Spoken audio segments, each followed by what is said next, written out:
Okay, so um, this is going to be part 3 in this book on processes of social change. This will be for the week 8 module, but this is actually chapter 7 on social movements. So I'm going to go to slide 51.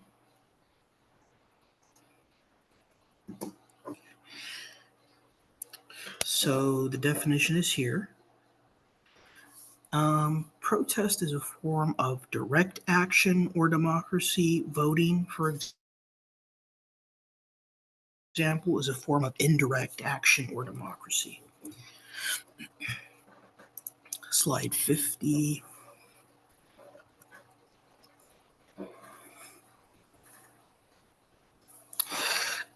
Social movements can be authentic or inauthentic. Authentic when they are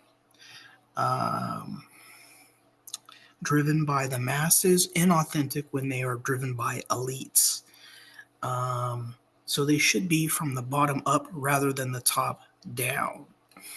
However, elites can interfere with them in various ways. Slide 49.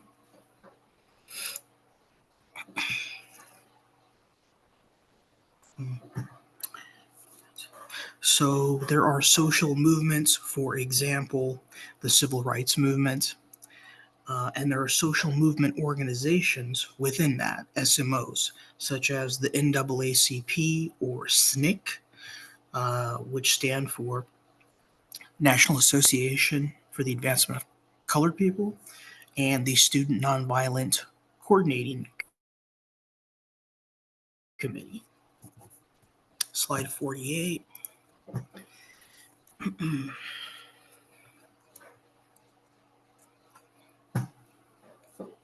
So please read the slides. I'm not going to repeat what is there, but just kind of mention other things related to them.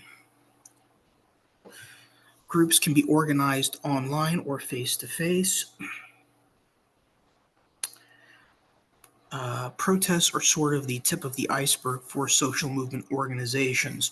2/3 of what SMOs do is not seen or heard by people who are non-members in terms of organizing things like protests and fundraising.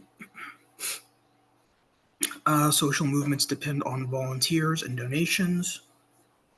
They may adopt or create a pre-existing or a brand new ideology for their cause. There may be movements and counter movements. For example, the pro-abortion, anti-abortion social movements. Slide 47.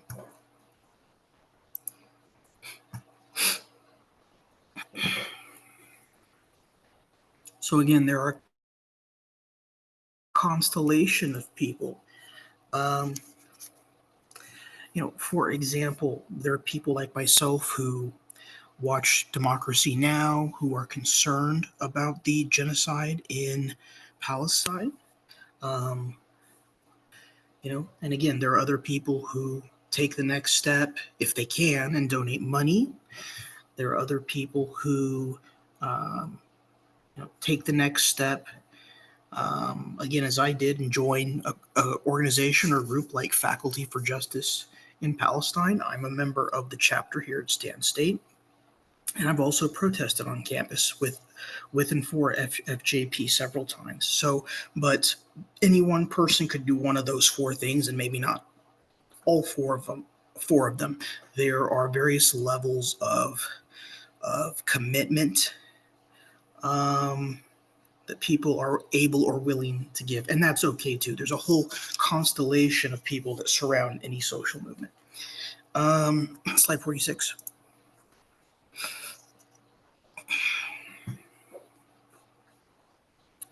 Yeah, I've also, I'm a member of CFA, the California Faculty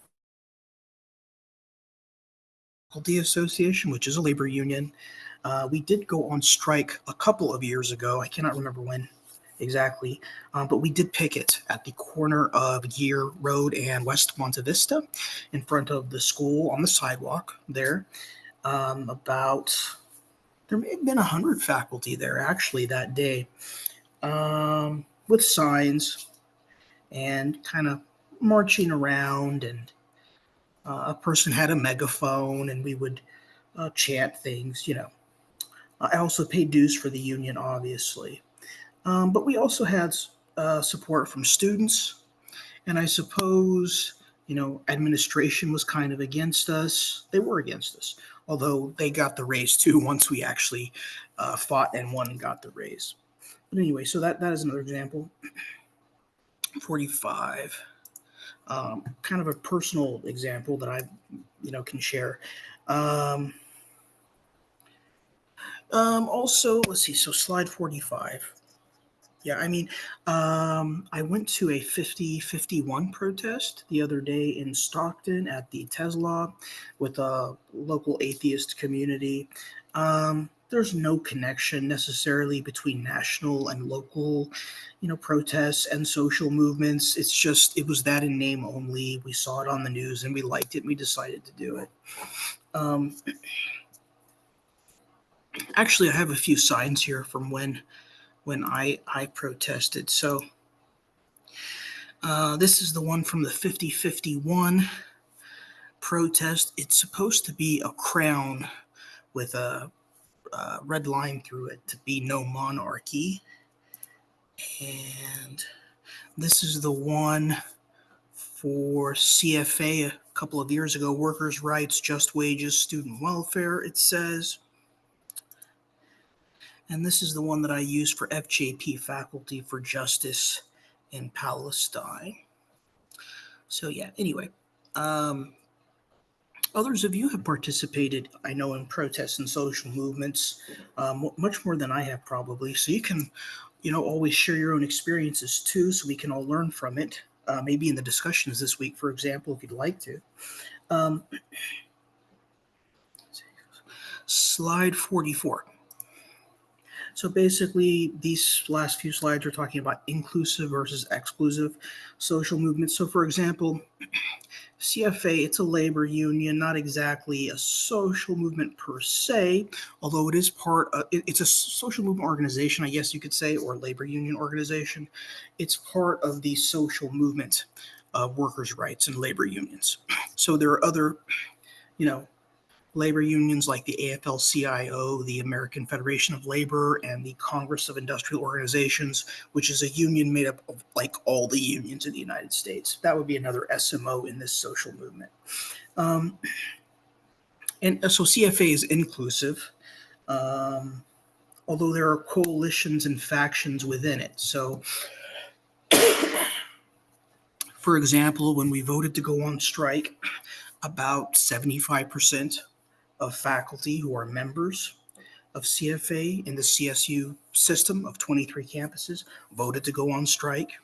And then when we agreed to the new contract that was later offered to us, about 75% of people voted to accept that offer, that new contract.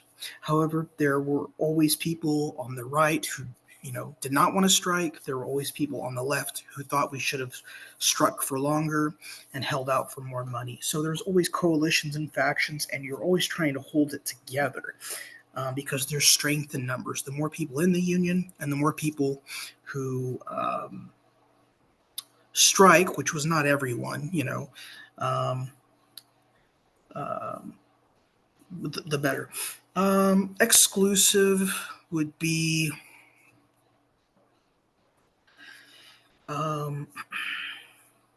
Faculty for Justice in Palestine, I would say, is an exclusive social movement organization.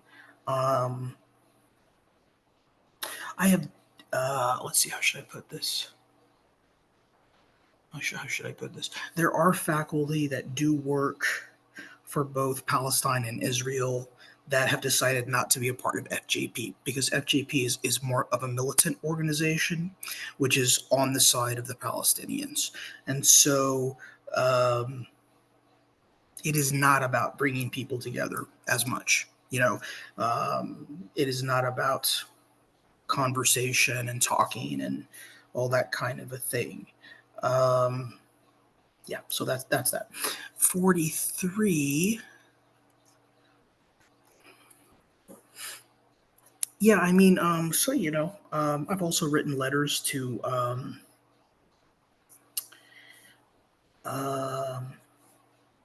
the newspaper lately about things, and I've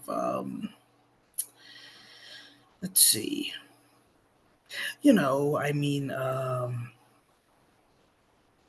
it helps if you know someone when you go to these things, or if you can kind of ask to join their group and stand next to them, like at a protest or a demonstration or a march. People honk, usually supportive. Sometimes people will drive by and cuss at you or whatever. Um, but yeah, so that's kind of slide 42. Um, I guess I will pause this for one moment.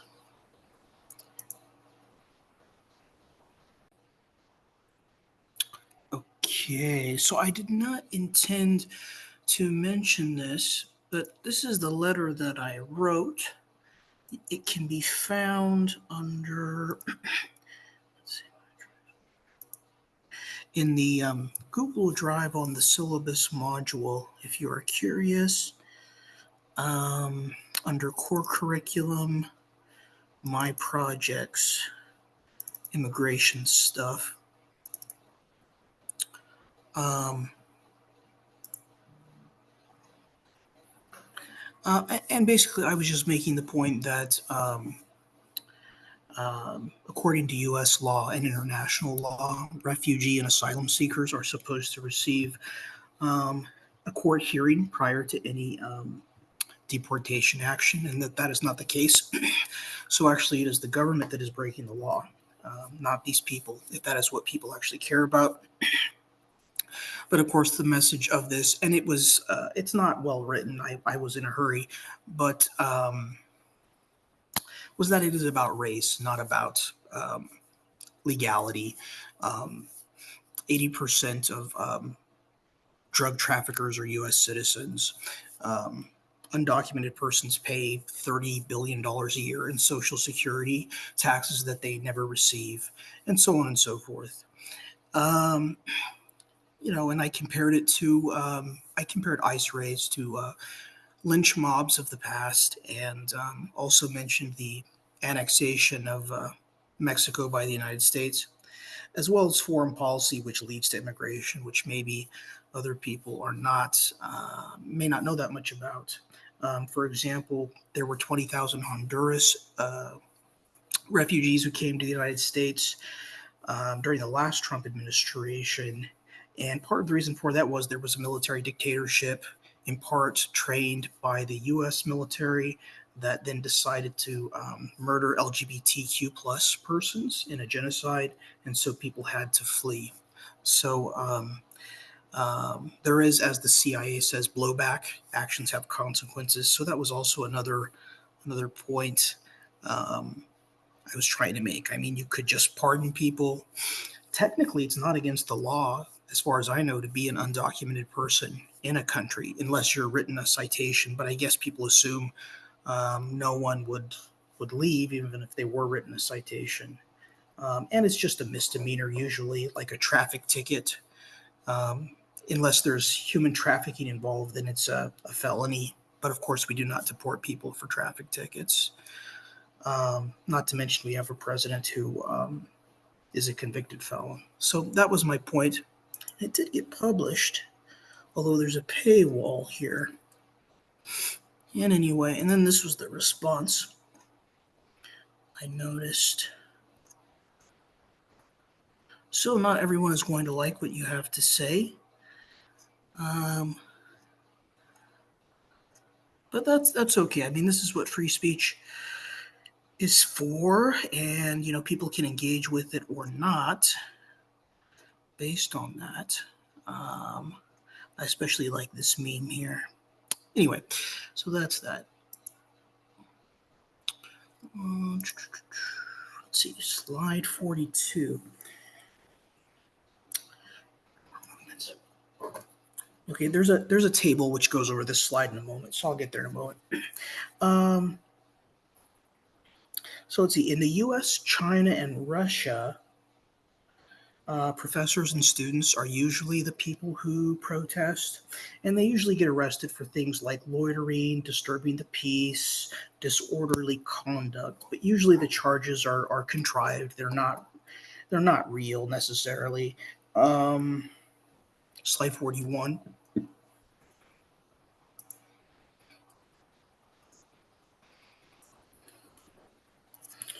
Um, so the government here in the United States now, controls the legislative, executive, and judicial branches, the presidency, the Congress, and the Supreme Court.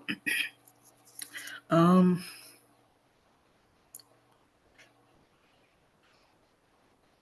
all that is left is for people to take to the streets and to protest and to demonstrate.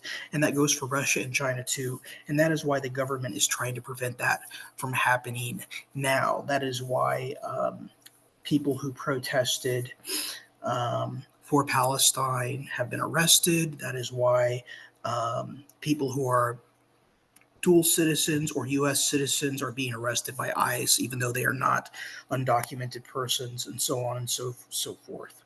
The other thing is that the media and schools are under siege, and the reason is that um, without universities and a free press, people basically have no choice but to believe whatever the government tells them, because then the government is the only source of information. So right now the government is trying to get the press and universities to perpetuate pro-government propaganda, so that that's what people have to believe, and there's no sort of independent criticism or information about anything besides what the government tells people to believe. Slide 40. So, yes, as was said on the previous two slides, there are reform movements which try to change the function of structures in society, and there are revolutionary movements which try to change the structure of society itself. Um, there are also instrumental and expressive movements. Instrumental movements try to change the structure of society, such as a law or changes in politics and economics. Expressive social movements tend to try to change individuals' thoughts and feelings and try to change the culture rather than trying to change people's actions. Slide 39.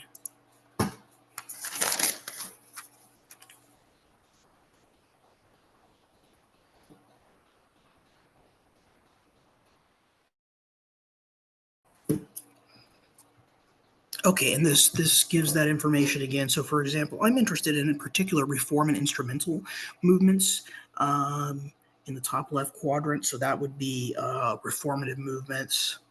So a lot of the movements from the decade of the 1960s, the so-called decade of social movements, and then also radical and instrumental social movements, which are also transformative. So those are yeah, more revolutionary. So I guess, for example, and that's in the bottom left quadrant of the table. Labor would be a reformist movement. Communism would be a transformative movement, for example. Okay, slide 38.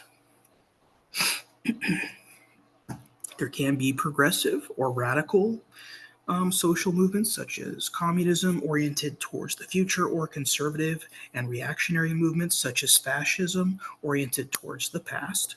Slide 37. So, why do we have social movements?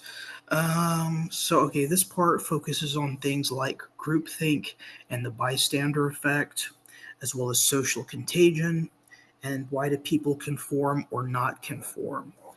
So the bystander effect is the idea that the more people are in a situation, the less personally responsible each person in a situation feels. This relates mostly to mob violence and crowds, though, actually, not to social movements. Slide 36.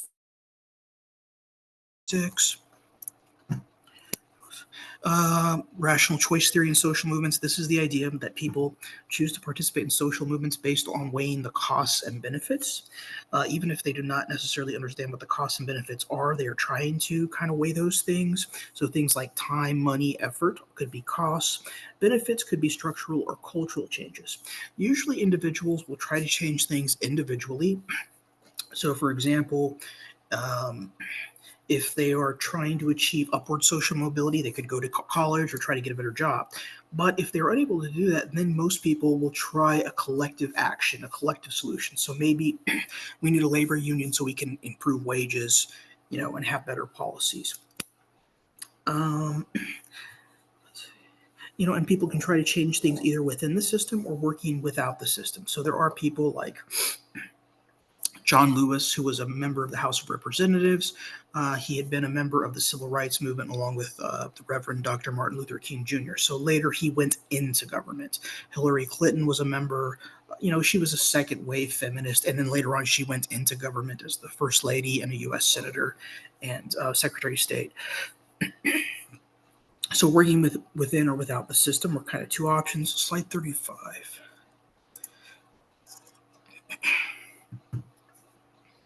Collective action.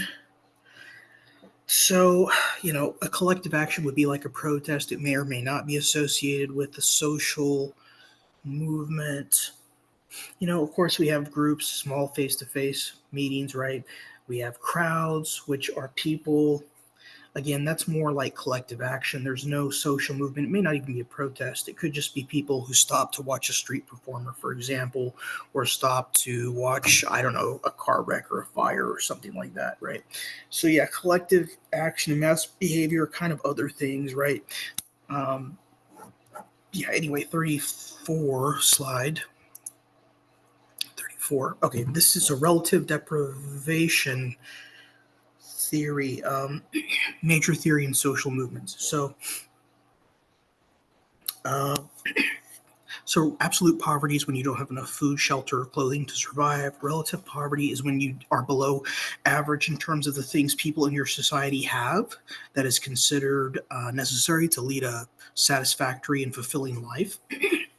So in our society, maybe that would be a phone or Wi-Fi or a car. And the idea, slide 33, with relative deprivation is that actually people may be more likely to join a social movement when things are getting better compared to when they're getting worse. So remember, Emile Durkheim, the French sociologist, mentions that people are actually more likely to commit suicide the richer they are, not the poorer they are. The more freedom they have, not the less freedom. So for example, the civil rights movement got started after World War II when GIs came home of color and they could not even get a meal at a lunch counter, right? Or second wave feminism. We all know about Rosie the Riveter. Many women factory workers, when male GIs came home from World War II, were forced out of a job, and they were not happy about that. So rising living standards can actually cause social movements to come into existence. Slide 32. Let's see. Status strains. Okay, so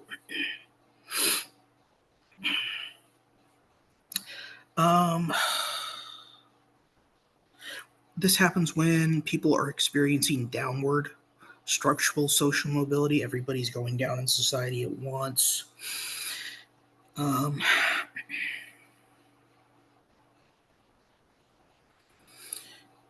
Or when wages are stagnant for a long time.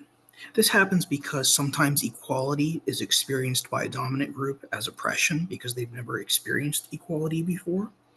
So when they become equal with a formerly subordinated group, they may reject that idea or not accept that. So this typically happens with white people, men, and the rich. It can be called backlash or retrenchment.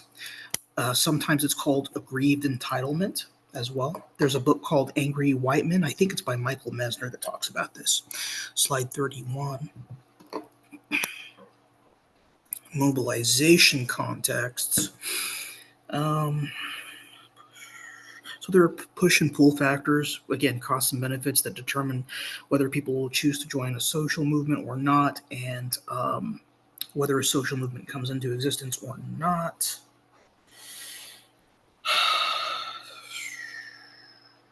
What is this?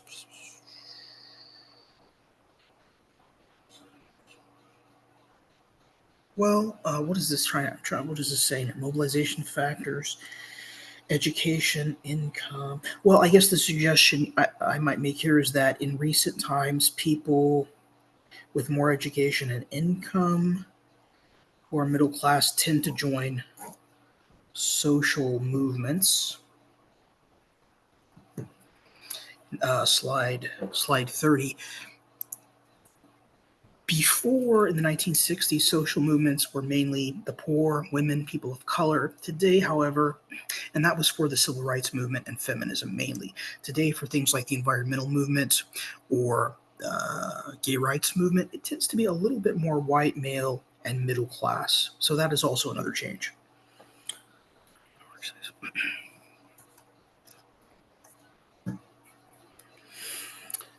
So network ties are important. We are more likely to join a social movement if we know someone who is in a social movement, like a close personal family or friend. So, for example, FJP, another faculty member got me into that. They needed 4 people to have a chapter of Stan State, and I said yes, I would do it. I met her at a protest here on campus. CFA, I joined. Because my boss told me that the union stepped in when I first started working here. They were not going to pay me my full contract because of a loophole. I had started teaching in the spring, not the fall term, and the union that reviews all contracts stepped in and advocated on my behalf with administration so that that would not happen. And I didn't even know about it until after the fact. So I decided to join the union after that, and then I went to a protest when we went on strike. Slide 29. Let's see. People who tend to be joiners or members of organizations and causes tend to join social movements. So, past behavior is the best predictor of future behavior. If you've joined a protest or social movement before, you will be more likely to do so again in the future. However, also, if you're a member of any community organizations, like a church, school, work, or political party, you're also more likely to know about, be aware of, and engage in social movement activism. So for example, uh, I guess an atheist club is not exactly a church, but that is where I joined the 5051 protest, and obviously work is where I joined CFA and FJP. Slide 28. Biographical availability. So unmarried people, unemployed people, or people who tend to join social movements and protest. Married people, full-time workers tend not to join social movements for obvious reasons. Not everyone has the time or the money to do this. And that is part of the reason faculty and college students have usually been involved in social movements and protests, like the anti-Vietnam War movement or the Berkeley free speech movements. Of course, that does not go for everyone. Stan State is a commuter campus. We have non-traditional students who are already married, working full-time, older than the average college student who comes right out of high school. So that may not be the case here, but especially at privileged schools and colleges like Stanford, Harvard, Yale, and so on and so forth. Slide 20, let's see, 27.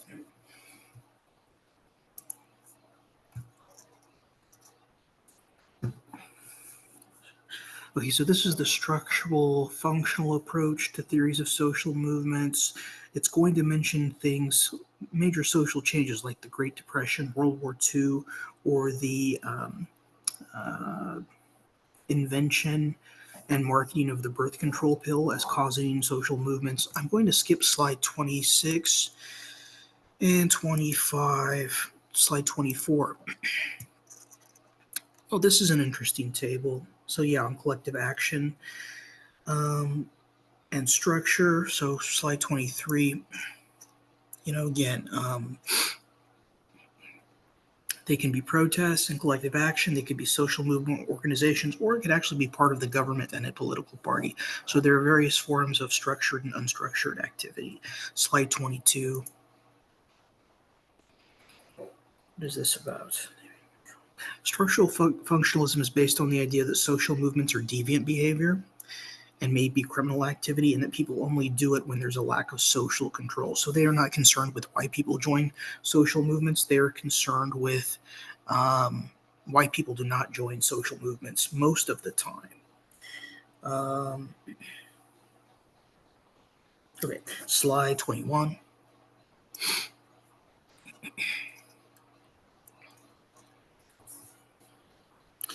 There can be a certain amount of social cleavage and social solidarity in society. So obviously racism, sexism, classism exist in the United States. So we would expect to find social movements around those issues. Slide 20. Inequality and legitimacy are is the inequality viewed by people as being justified or not justified? So scientific racism and sexism explained for centuries racism and sexism, but those are no longer viewed as legitimate anymore. And so that social inequality can be addressed through collective action and social movements today. Slide 19. Yeah, so both anti-racism and anti-sexism are ideas about inequality, just as racism and sexism themselves are. So that's the ideological component, the framing component. Slide 18. Catalyzing events or precipitating events. I guess, George Floyd and Trayvon Martin, for example, when it comes to the Black Lives Matter movement, could be precipitating events. I was maybe, the Me Too movement, there were famous scandals and cases that were in the news. You may not remember them, but things like Bill Cosby and Harvey Weinstein, which precipitated those movements as events. The Great Recession of 2008 was a precipitating event for the Occupy Wall Street social movement. Slide 17.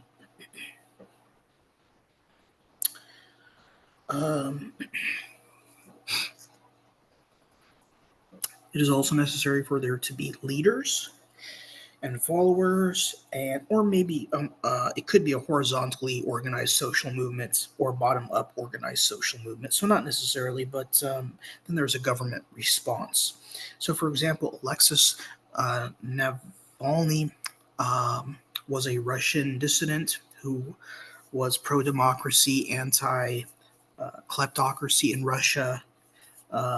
Vladimir Putin murdered him. He poisoned him once when he was in the UK. And then Alexis Navalny came back to Russia, and knowing he would be arrested and go to prison and eventually die. Government responses, though, can increase or decrease social movement activity. So it may have the opposite of the intended effect, or it may not. It just depends. Slide 16. Social movements can be co-opted by the government.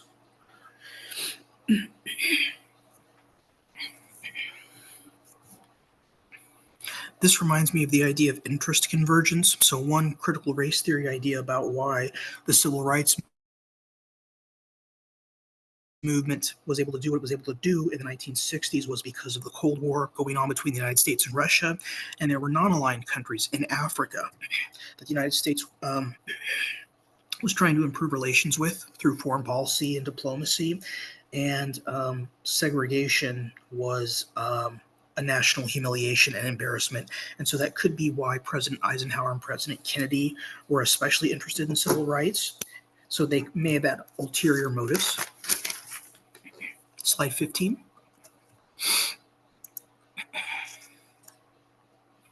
The Social Security Act from FDR during the Great Depression could be another example of that, because businesses did not they were concerned about how were they going to pay for employee retirement and pensions.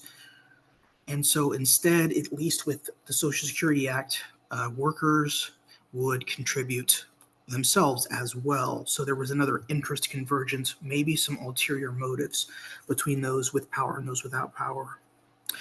There are also left-wing and right-wing social movement organizations in a social movement. So, for example, MLK would be more left-wing or center mainstream, and Malcolm X would be more right-wing, Black Power, Black nationalism, Black Islam, right, Pan-Africanism, and the government would prefer to work with more mainstream factions usually, however, only if there is a threat or influence from a right-wing faction.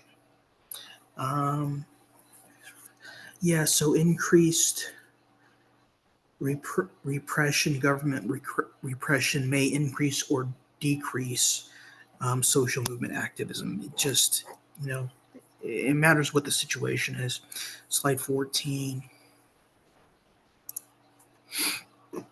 This is conflict theory of social movements.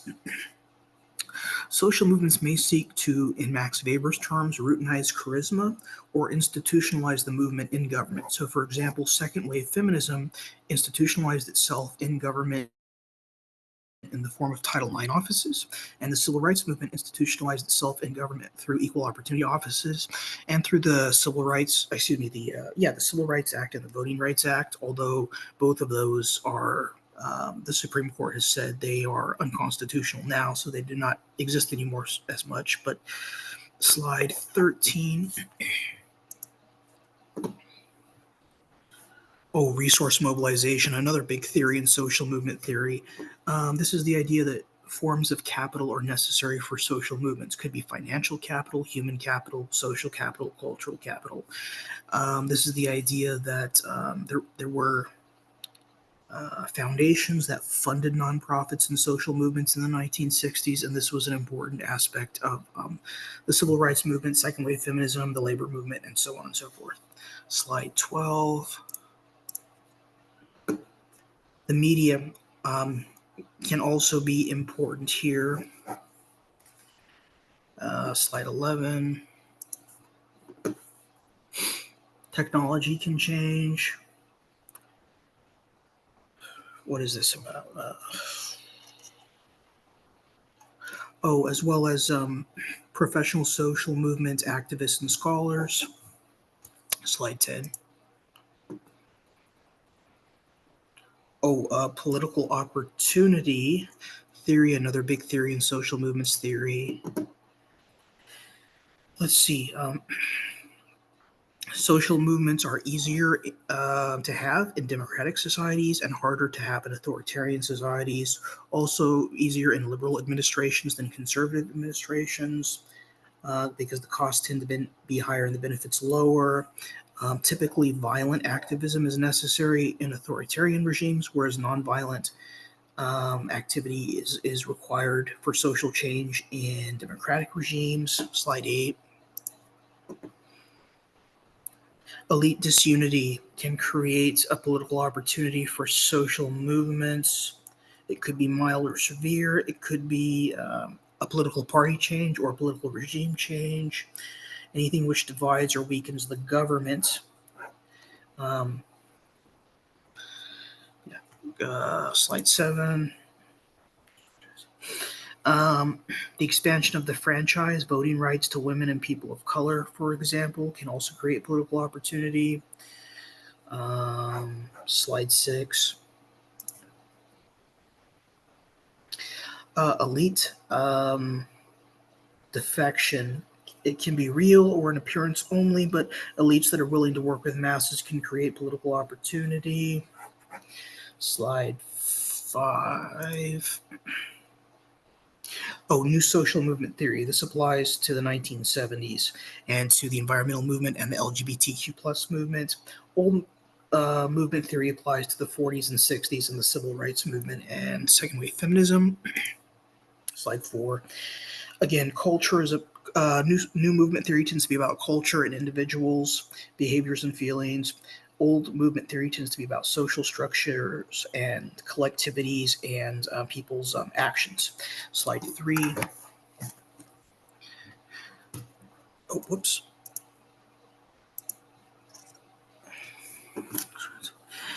Social movements can be grassroots or decentralized, such as the Me Too movement and the Black Lives Matter movement. Of course, they risk dissolution and disorganization. Slide 2. Again, so the anti-Vietnam War movement in the 1970s was more of a working class movement. There were people who went to working class universities like Kent State or Jackson State who did not want to be drafted in the war. Today, the Palestinian protests tend to be at elite universities among the upper class, at places like Harvard and Stanford and Yale. I don't know, because they are concerned with those types of cultural issues. So that is kind of there's a change or a difference there. And then last slide. Frame theory. I mentioned this before, but usually there's an us and them component as well as a program of action. Yeah, and I guess that's it.